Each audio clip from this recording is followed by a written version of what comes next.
Hello, welcome to our channel মায়ের রন্ধনশালা। আজকে মা আলু পরোটা করবে, কিন্তু একটু অন্যভাবে দেখে নিই। এখানে মা আলু সেদ্ধ করে রেখেছে, আলুগুলো মাখছে। আচ্ছা, আলুটা মাখা হয়ে গেল। আলুর মধ্যে মা দিয়ে দেবে ফার্স্টে ব্ল্যাক সল্ট, তারপরে দিচ্ছে রোস্টেড জিরে গুঁড়ো,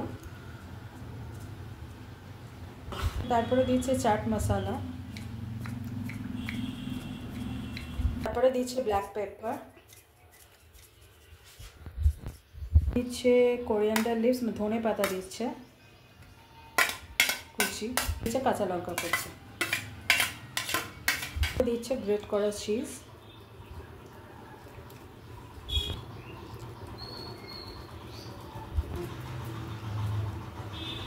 এবার ভালো করে মা মেখে নিচ্ছে। আলুর মাখাটা ময়দার মধ্যে মেখে নিচ্ছে। ময়দা নিয়েছিল, তার মধ্যে আলু মাখা, আলুর যে যে ইনগ্রিডিয়েন্টস দিয়ে মাখলো সেটা দিয়ে ময়দা মেখে নিচ্ছে। আলুটা দিয়ে ময়দাটা মাখা হবে, এর মধ্যে একটু জল পড়বে না। এরপরে মা দিয়ে দেবে ময়ামের জন্য হোয়াইট অয়েল, মানে মাখার জন্য। বৃষ্টি পড়ছে, এই দেখুন মা এখনও মাখছে। মাখা প্রায় হয়ে এসছে। মাখা প্রায় হয়ে এসছে, মানে এটা পুরনা দিয়ে এমনি করে ময়দার সাথে মাখা হলো।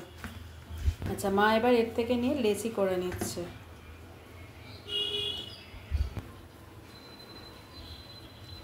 একটা নিয়ে বেলে নিচ্ছে, দিয়ে দিচ্ছে এর মধ্যে আরেকটু গ্রেট করা চিজ,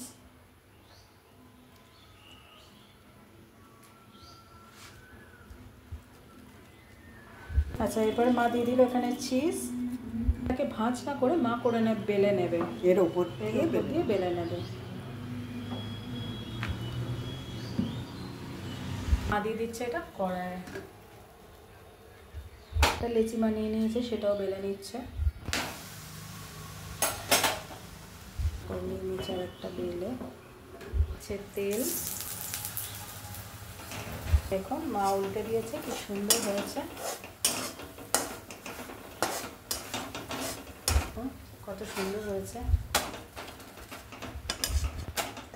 হতে থাক, আর এপাশে মা দিয়ে দিচ্ছে গ্রেট করে চিজ।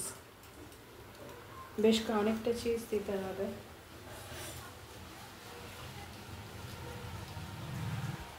এটা একটু অন্যরকমভাবে করে দেয়। এরপরে মা দেখুন এটা নিয়ে ভাঁজ করে দিল, মানে ট্রাইঅ্যাঙ্গেল করে, যেরকম তিনকোনা পরোটা হয়। আপনারা দুরকমভাবেই খেতে পারবেন। দেখুন এক পিঠও হয়ে গেছে দেখালাম, এবার আর এক পিঠ মা উল্টে দিচ্ছে। দেখুন আর এক পিঠও হয়ে গেছে, মা তুলে নেবে। এই যে এখানে মা আর পরোটাটা বেলে নিচ্ছে অন্যভাবে। ওটা গোল করে করেছিল, এটা ট্রাইঅ্যাঙ্গেল।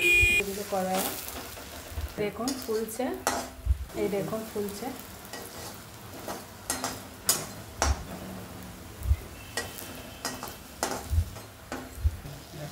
আজকের রেসিপি আলুর পরোটা একটু অন্যরকমভাবে, আশা করি পছন্দ হবে। তো অন্যদিন অন্য কোনো রেসিপি নিয়ে ফিরে আসবো। আমাদের পাশে থাকুন, আমাকে আর আমার মাকে আশীর্বাদ করুন প্লিজ। আমি আর মা যেন এই চ্যানেলটাকে অনেক দূর এগোতে পারি। আমাদের চ্যানেলটাকে সাবস্ক্রাইব করুন প্লিজ প্লিজ প্লিজ, সাবস্ক্রাইব করে আমাদের পাশে থাকুন। টাটা।